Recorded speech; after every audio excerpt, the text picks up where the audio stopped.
Hello everyone, कसे आहात? मजेत आहात ना? सगळ्यांना श्री स्वामी समर्थ. तर आता आजचा जो व्हिडिओ आहे तो खूप खास आहे, स्पेशल आहे, जो की आपल्या सगळ्यांपर्यंत पोहोचला ना तर आपला आता येत्या काही पुढच्या दिवसांमध्ये खूप फायदा होणार आहे. कारण कसं की आता नवरात्रीचे दिवस येत आहे, तर नवरात्रीच्या दिवसांमध्ये आपल्याला काय काय करायचं आहे, आपल्याजवळ कोणत्या गोष्टी असायला आधीच पाहिजेत, आपण त्या तयारी आधीच करून ठेवलेली पाहिजे, तरच आपल्याला त्या दिवसांमध्ये मग इकडे तिकडे जायची वेळ न येता आपण सेवेंना सुरुवात करतो किंवा घरच्या घरी ह्या गोष्टींचा आपण उपाय करत असतो, सेवा करत असतो, त्याचा फायदा घेत असतो. तर त्याच्यामुळे काही अशा महत्त्वाच्या गोष्टी आहे की ज्या आपल्याकडे नवरात्रीच्या आधी आपण आणून ठेवल्या पाहिजे, तर आपल्याला टायमावरती मग कुठेही जाण्याची गरज पडत नाही. ते आपल्याकडे अवेलेबल असल्यामुळे आपली इच्छा असते, मग चला आपल्याकडे आहे तर आपण ही गोष्ट करूयात, आपण ही सेवा करूया, हा उपाय करूया, असं आपल्याला वाटतं.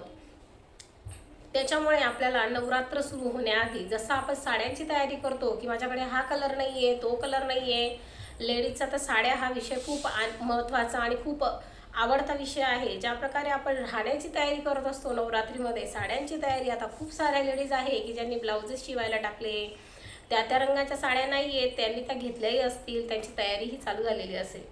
त्याच पद्धतीने आपल्याला आपल्या घरामध्ये देवी मातेचा वास होत असतो 9-10 दिवसांसाठी. त्याच्यामुळे आपल्याला त्यांच्या सेवा करण्यासाठी ज्या पण गोष्टी हव्या आहेत, आणि नवरात्री हा इतका शुभ कालावधी असतो की त्याच्यामध्ये काही गोष्टींची जर स्थापना आपण घरामध्ये केली तर त्याच्यापेक्षा मोठी गोष्ट कुठलीच असणार नाही.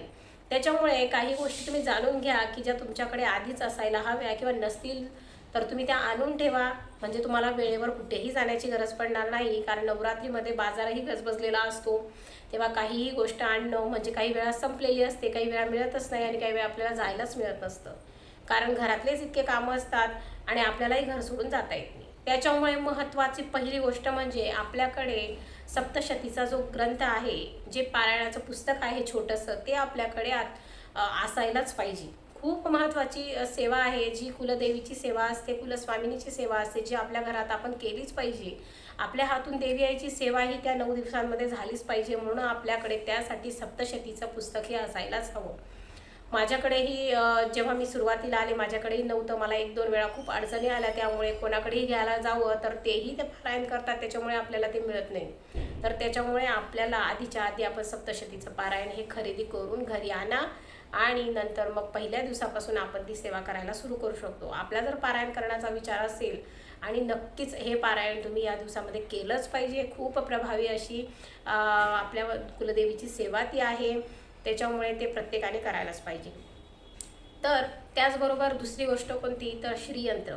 श्रीयंत्र आपल्या घरामध्ये असायला पाहिजे, कारण की जे यंत्र असतं त्याच्यामुळे देवी जी असते ती आपल्या घरामध्ये स्थिर होत असते. तिचं एक स्थान आपण तिला देत असतो आपल्या देवघरामध्ये. स्थान दिल्यानंतर आणि तिच्यावरती सेवा केल्यानंतर आपोआपच आपल्या घरामध्ये जी लक्ष्मी येते ती स्थिरावत असते, चंचलता तिची कमी होत असते. म्हणून आपल्या घरामध्ये जर तुमच्याकडे श्रीयंत्र नसेल तर तुम्ही ह्या नवरात्रीच्या आधी किंवा नवरात्रीच्या पिरियडमध्ये श्रीयंत्र तुम्ही नक्कीच खरेदी करा. त्याचे खूप अनन्यसाधारण असे फायदे आहे, आणि जेव्हा तुम्ही त्यावर कुंकुमार्चनाची सेवा कराल तेव्हा तुम्हाला त्याचे काय पॉझिटिव्ह परिणाम म्हणजे होतात ते तुम्हाला आपोआपच लक्षात येईल. तर खूप प्रभावी असं यंत्र आहे, त्यावरती ते आपल्याला खरेदी करायचं आहे, आणि त्याच्यावरती ठेवण्यासाठी कमलगट्ट्याची माळ वापरली जाते. 108 मण्यांची कमलगट्ट्याची माळ असते. बघा, आपण 108 कमळाची फुलं देवीला वाहू नाही शकत, कुठून आणणार एवढे? तर त्यामुळे आपण 108 मणी असलेली कमलगट्ट्याची माळ त्या श्रीयंत्रावर अर्पण करत असतो, म्हणजे आपण देवीला 108 फुलं वाहत असतो. तर त्याचा अर्थ असा होतो, म्हणून आपल्याला कमलगट्ट्याची माळ ही श्रीयंत्रावर आपण ठेवत असतो. तर कमलगट्ट्याची माळ आणि श्रीयंत्र असेल तर खूपच चांगली गोष्ट, त्यावर नक्की सेवा करा, आणि नसेल तर आधी परचेस करा आणि मग त्यावरती तुम्हाला सेवा करायला म्हणजे कुठलीही अडचण असणार नाही. मग तुम्ही नवरात्रीच्या पहिल्या दिवसापासून त्या सेवा करायला सुरू करू शकता. त्याचबरोबर तुमच्याकडे नॅचरल जो कुंकू असतो तो तुम्ही नवरात्रीमध्ये आणूनच ठेवा. कुंकू कशासाठी, तर श्रीयंत्रावरती आपण कुंकुमार्चन करतो ना, त्यावेळेस आपल्याला हा कुंकू लागतो, म्हणून आधीच्या आधी तुम्ही कुंकू परचेस करून ठेवा. त्याचबरोबर आपल्याला पूर्ण 9 दिवस कुंकुमार्चन करायचं आहे, म्हणजे अर्चन करायचं आहे. पहिल्या दिवशी कुंकुमार्चनाने आपल्याला सुरुवात करायची आहे, दुसऱ्या दिवशी आपण मग 1 बाय 1 वेगवेगळ्या गोष्टींनी अर्चन करायचं आहे त्या यंत्रावर. त्यात कोणत्या वस्तू येऊ शकतात, तर बघा, त्यामध्ये ड्रायफ्रूट्स बदाम काजू हे येऊ शकतात. त्यानंतर कुंकू तर आपण केलंच अर्चन, ते तर आपल्याला माहितीच आहे. त्याचबरोबर तुम्ही लवंग, इलायची हे जे लक्ष्मी देवीला आवडणाऱ्या गोष्टी आहेत त्याचं अर्चन तुम्हाला श्रीयंत्रावर करायचं आहे. त्याचा एक व्हिडिओ मी सेपरेट तुमच्यासाठी करणारच आहे. पण तुम्ही ह्या ज्या गोष्टी आहे ह्या आधीच तुमच्या घरामध्ये आणून ठेवा, म्हणजे वेळेवर तुम्हाला जेव्हा तुम्ही अर्चन कराल त्यावेळेस तुम्हाला त्या वस्तू तुमच्या घरात अवेलेबल असतील. तर अशा प्रकारे ह्या गोष्टी तुमच्याकडे असायला हव्या. त्याचबरोबर 64 योगिनीचं यंत्र असतं एक छोटंसं, जे केंद्रामध्ये अवेलेबल होतं किंवा कुठल्याही पूजेचा किंवा देव जिथे मिळतात अशा दुकानावरती ते तुम्हाला मिळून जाईल. तर ते तुम्हाला यंत्र नवरात्रीच्या दिवसांमध्ये खरेदी करायचं आहे आणि ते आपण आपल्या मुख्य दरवाजावर लावत असतो. तर तेही तुम्हाला इझिली अवेलेबल होऊन जाईल. तर तेही तुम्हाला या नवरात्रीमध्ये नक्की घ्यायचं आहे. तर अशा या काही गोष्टी आहेत ज्या नवरात्रीच्या आधी तुम्हाला परचेस करून आणायच्या आहे. आणि नवरात्रीमध्ये किंवा नवरात्रीच्या आधी तर नाही, पण तुम्हाला नवरात्रीमध्ये एक गोष्ट आवर्जून करायची आहे. जर तुम्ही कलश स्थापना केलेली नसेल तर या नवरात्रीमध्ये नक्कीच तुम्हाला कलश स्थापना करा. खूप महत्त्वाची आहे कलश स्थापना. आपल्या घरामध्ये मंगल कलशची स्थापना होणं म्हणजे प्रत्यक्ष देवीची स्थापना आपण आपल्या देवघरात करत असतो. देवीचं जे वास्तव असतं ना ते आपल्या देवघरामध्ये असतं. त्याच्यामुळे आपल्याला देवीची स्थापना म्हणजे देवीच्या स्थापनेचं जे एक प्रतीक म्हणून मानतो आपण मंगल कलश, त्याची स्थापना आपल्याला नवरात्रीमध्ये करायची आहे. तर त्याच्यासाठी खूप मोठी प्रोसिजर नाही आहे. कशा कलश स्थापन करायचा, कलशात पाणी भरून आपण त्याच्यामध्ये 1 रुपया, 1 सुपारी, फुलं, हळदी कुंकू टाकायचं आहे, अक्षता टाकायची आहे. त्याची पूजा करून आपल्याला त्यावरती स्वस्तिक काढून घ्यायचं आहे आणि एका तांदळाच्या खाली म्हणजे तांदूळ खाली टाकायचे असतात. स्वस्तिक काढा किंवा वाटीत तांदूळ ठेवा आणि त्यामध्ये तुम्हाला तो कलश ठेवायचा आहे आणि त्याच्यात 5 किंवा 7 पानं आंब्याची किंवा विड्याची पानं ठेवायची आहे आणि त्याच्यावर एक नारळ आपल्याला ठेवायचा आहे. नारळाची शेंडी वरती पाहिजे, हे सगळ्यांनाच माहिती आहे, हे कॉमन गोष्ट आहे. तर त्या गोष्टी सांगण्यामध्ये वेळ वाया न घालवता आपण पुढच्या गोष्टींकडे वळूयात. तर तुम्हाला मंगल कलश नवरात्रीमध्ये नक्की स्थापन करायचं आहे. तुम्ही नवरात्रीमध्ये भरपूर साऱ्या सेवा करणार आहात, तर तुम्हाला देवीच्या सेवा करण्यासाठी श्री सुक्तम जर तुमच्याकडे नसेल तर त्याचंही पुस्तक तुम्ही आधीच आणून ठेवा. छोटंसं पुस्तक मिळतं, 10 रुपयाला मिळेल श्री सुक्तमचं, आणि नित्यसेवेचं पुस्तक असेल तर त्याच्यामध्ये श्री सुक्तम आहेच. त्याच्यामुळे महालक्ष्मी अष्टकम, श्री सुक्तम, कडकधारा स्तोत्र म्हणजे देवीचे जे जे मंत्रश्लोक आहे नित्यसेवेमध्ये तुम्हाला सगळं मिळून जाईल. म्हणून तुम्ही डायरेक्टली नित्यसेवेचं पुस्तकच परचेस करा नसेल तुमच्याकडे तर.